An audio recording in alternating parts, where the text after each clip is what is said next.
Tuhan sertamu dan sertamu juga. Inilah Injil Yesus Kristus menurut Santo Yohanes. Dimuliakanlah Tuhan. Sekali peristiwa Yesus menyeberangi Danau Galilea, yaitu Danau Tiberias. Orang banyak berbondong-bondong mengikuti dia karena mereka melihat mujizat-mujizat penyembuhan yang diadakannya terhadap orang-orang sakit. Dan Yesus naik ke atas gunung dan duduk di situ dengan murid-muridnya. Dan Paskah, hari raya orang Yahudi, sudah dekat. Ketika Yesus memandang sekelilingnya dan melihat bahwa orang banyak berbondong-bondong datang kepadanya, berkatalah ia kepada Filipus, "Di manakah kita akan membeli roti supaya mereka ini dapat makan?" Hal itu dikatakannya untuk mencobai dia, sebab ia sendiri tahu apa yang hendak dilakukannya. Jawab Filipus kepadanya, "Roti seharga 200 dinar tidak akan cukup untuk mereka ini. Dan sekalipun masing-masing mendapat sepotong kecil saja." Seorang dari murid-muridnya, yaitu Andreas, saudara Simon Petrus, berkata kepadanya, "Di sini ada seorang anak yang membawa 5 roti jelai dan 2 ikan. Tetapi apakah artinya itu untuk orang sebanyak ini?" Kata Yesus, "Suruhlah orang-orang itu duduk. Adapun di tempat itu ada banyak rumput. Dan duduklah orang-orang itu, kira-kira 5.000 laki-laki banyaknya. Lalu Yesus mengambil roti itu, mengucap syukur dan membagi-bagikannya kepada mereka yang duduk di situ. Demikian juga dibuatnya dengan ikan-ikan itu sebanyak yang mereka kehendaki. Dan mereka semua kenyang. Dan setelah kenyang, ia berkata kepada murid-muridnya, "Kumpulkanlah potongan-potongan yang lebih supaya tidak ada yang terbuang."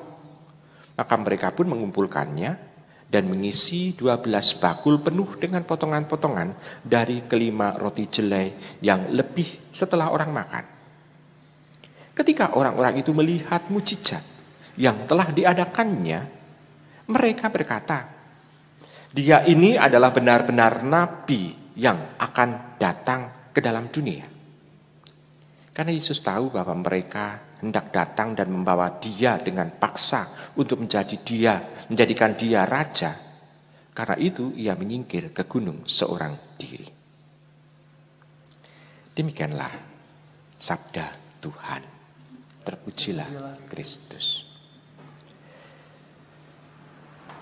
Ibu, bapak, saudara-saudari yang terkasih dalam Tuhan, beberapa waktu yang lalu kita juga mendengarkan bacaan Injil ini. Dan dalam satu homili saya juga sudah menjelaskan mengenai pergandaan roti. Nah, sekarang tekanan kita lebih mau melihat identitas Tuhan Yesus yang sebenarnya sebetulnya. Kita melihat Tuhan Yesus sungguh-sungguh mengingatkan kita akan tanggung jawab seorang pemimpin. Pemimpin yang bagaimana? Yakni pemimpin yang memperhatikan kebutuhan konkret saat itu para pengikutnya. Bagi Tuhan, sabda itu penting untuk disampaikan kepada orang-orang yang mendengarkannya. Tetapi sabda itu baru bisa diterima oleh orang yang mau mendengarkan itu kalau kebutuhan dasar orang yang mendengarkan itu terpenuhi.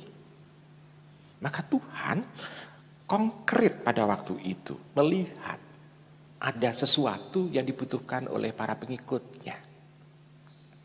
Lalu yang kedua, mereka, orang-orang itu pada waktu itu yang mendengarkan sabda, tidak meminta kepada Tuhan Yesus untuk makanan. Mereka tidak meminta sama sekali. Tetapi Tuhan Yesus itu sungguh-sungguh mau untuk memberikan kepada mereka makanan. Karena mereka sangat butuh. Karena sudah beberapa hari mereka mengikuti Tuhan. Nah, Tuhan melihat kebutuhan itu.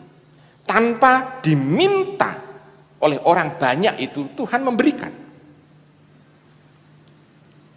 Ibu bapak, saudara, terkasih dalam Tuhan Yesus. Dari sini saja dulu kita bisa melihat Tuhan itu memberikan apa yang kita butuhkan tanpa kita minta sebetulnya.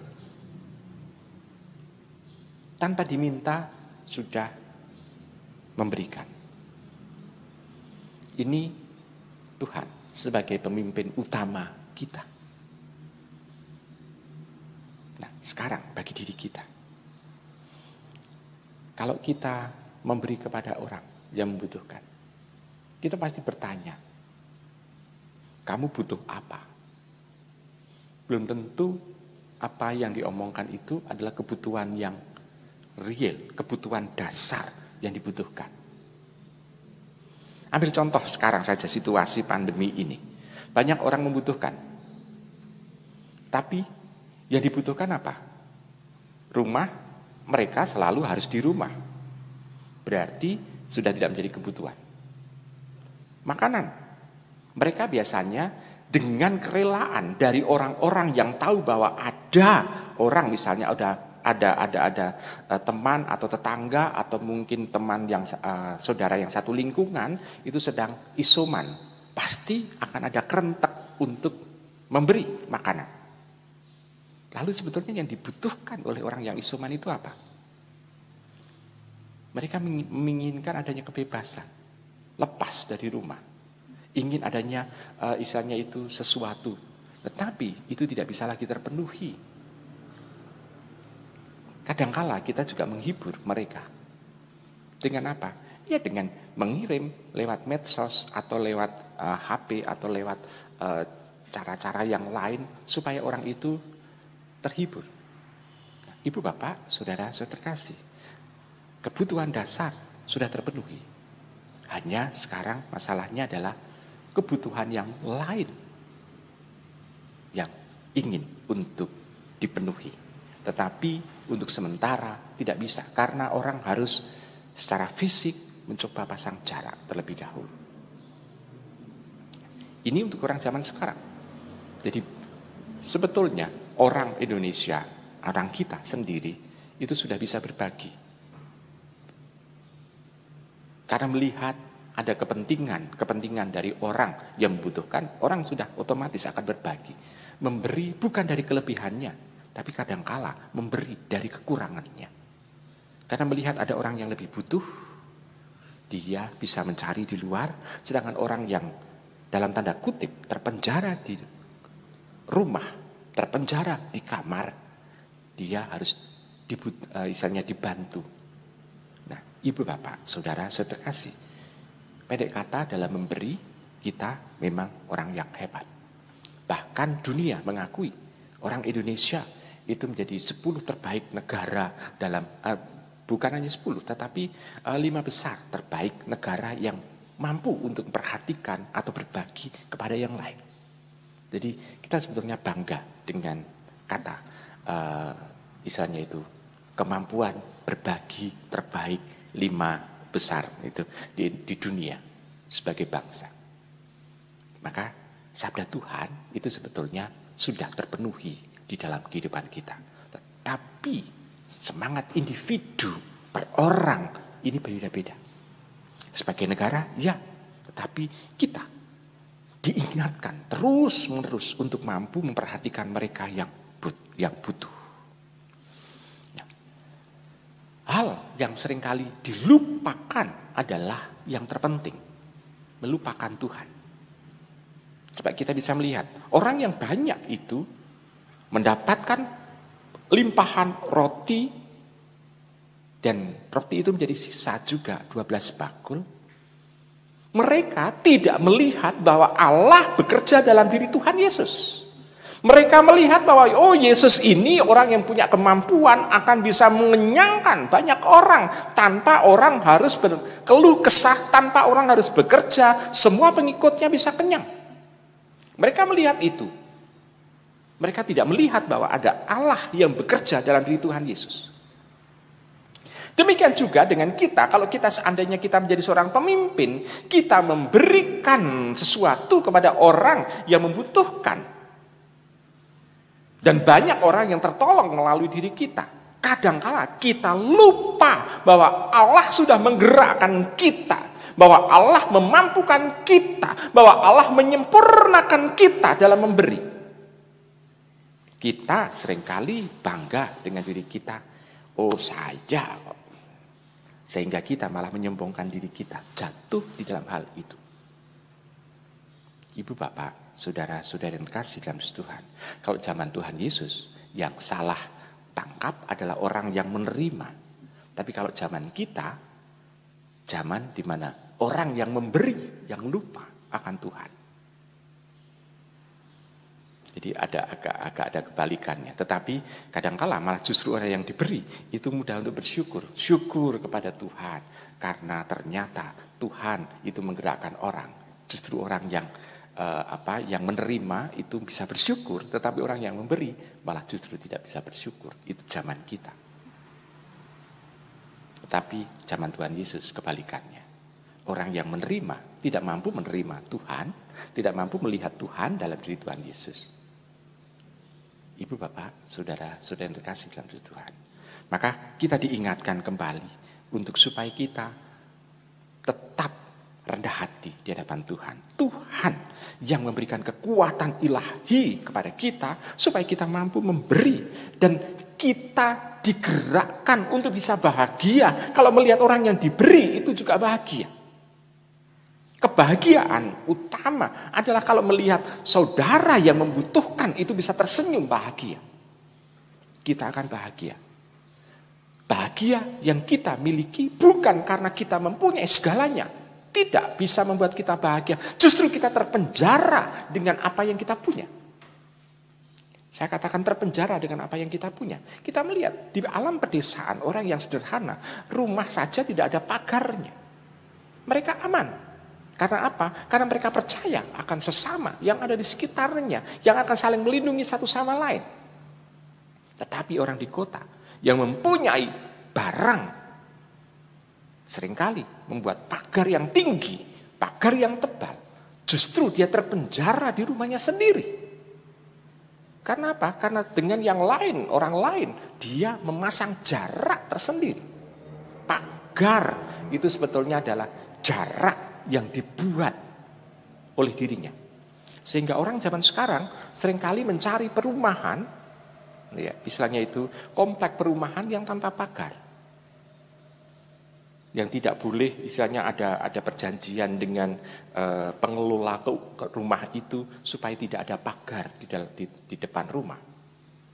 Kenapa? Ada kerinduan untuk senantiasa berdekatan dengan orang yang ada di sekitarnya.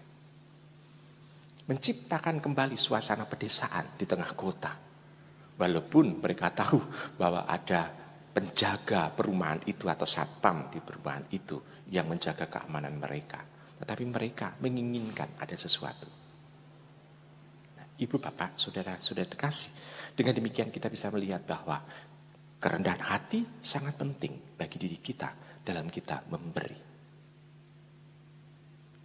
Kadangkala memang kalau ada orang yang bisa memberi banyak, membuat iri yang lain pula. Pasti orang yang lain akan mengatakan, oh dia karena mempunyai istilahnya itu kekayaan yang lebih dibanding dengan saya, maka dia bisa memberi yang banyak. Padahal bukan itu. Yang penting adalah hati yang mau untuk memberi. Bukanlah kekayaan. Karena orang tidak mempunyai apa-apa, tetapi kalau dia mampu untuk memberikan perhatian, itu sungguh luar biasa. Orang yang sakit, kalau ditanya, dia berbaring sakit, dan ini bukan karena sakit COVID ya, tapi orang yang berbaring sakit, yang dibutuhkan apa? Kehadiran orang lain yang mau untuk menemani dia, bukan obat, bukan tombol, tetapi kehadiran orang lain yang mau untuk menemani dia. Bukan pemberian mainan, bukan pemberian game, bukan pemberian sesuatu kenikmatan bagi orang yang sakit itu. Yang penting adalah kehadiran orang lain yang menemani dia sakit. Tetapi orang yang besok seringkali juga lupa, seringkali akan bertanya, apa yang kamu butuhkan? Seolah-olah orang yang sakit itu butuh buah, butuh makanan, butuh minuman, yang lain yang enak. Tidak. Tapi yang dibutuhkan adalah perhatian, kehadiran. Nah, ibu bapak, saudara, sudah terkasih dalam Tuhan. Maka zaman sekarang yang dicari adalah orang yang PK. Tuhan memperlengkapi kita dalam memberi. Nah, upah kita apa? Kita bisa melihat orang yang membagi, para rasul yang 12 itu membagikan roti kepada orang-orang yang kelaparan, dan mereka akhirnya mengumpulkan sisa-sisa roti itu 12 bakul, dan di situ menjadi gambaran bahwa masing-masing rasul itu mendapatkan 1 bakul penuh untuk dia kumpulkan. Demikian juga dengan kalau kita memberi, walaupun kita memberi sedikit, tetapi kita akan mendapatkan anugerah tersendiri dari Tuhan. Dengan kita memberikan perhatian, kita akan mendapatkan apa yang kita bagikan kepada orang-orang. Kita ingin untuk perhatian Tuhan atas diri kita. Nah, apakah kita juga sudah memberikan perhatian kepada yang lain? Kadang-kala orang berpikir bahwa saya mau memberi kepada Tuhan. Misalnya dengan apa yang dalam tradisi orang-orang Yahudi, perpuluhan. Memberikan perpuluhan untuk Tuhan. Sebetulnya apa yang mereka harapkan? Mereka menginginkan juga apa yang telah sudah diberikan itu berlipat ganda untuk mereka terima. Padahal yang penting adalah perhatian dari Tuhan untuk kita. Supaya Tuhan mengelola kehidupan kita. Menyelenggarakan kehidupan kita. Supaya kehidupan kita ini adalah kehidupan yang benar, yang mengarah kepada kehendak Tuhan. Ini sebetulnya yang ingin kita dapatkan, ingin kita harapkan. Tetapi kita dalam merumuskan permohonan untuk supaya kita lantunkan kepada Tuhan seringkali keliru. Justru harta benda yang ingin didapat. Dan itu sebetulnya bukan menjadi kebutuhan kita. Karena hidup kita di dunia, kita diberi akal, kemampuan untuk mendapatkan dan mencari, pasti Tuhan akan memberikan hasil. Karena Tuhan sendiri sudah mengatakan ketuklah, lalu juga. Tetapi hendaknya kita tetap mencari yang utama dalam hidup ini. Kebutuhan yang utama. Kalau berhadapan dengan Tuhan, yang utama itu apa? Ya keselamatan. Bukan yang lain. Dan itulah yang harus kita pinta kepada Tuhan. Ibu, bapak, saudara-saudari yang terkasih. Maka mari kita mencoba untuk meneruskan apa yang menjadi kehendak Tuhan ini dalam kehidupan kita yang nyata. Selamat merenungkan.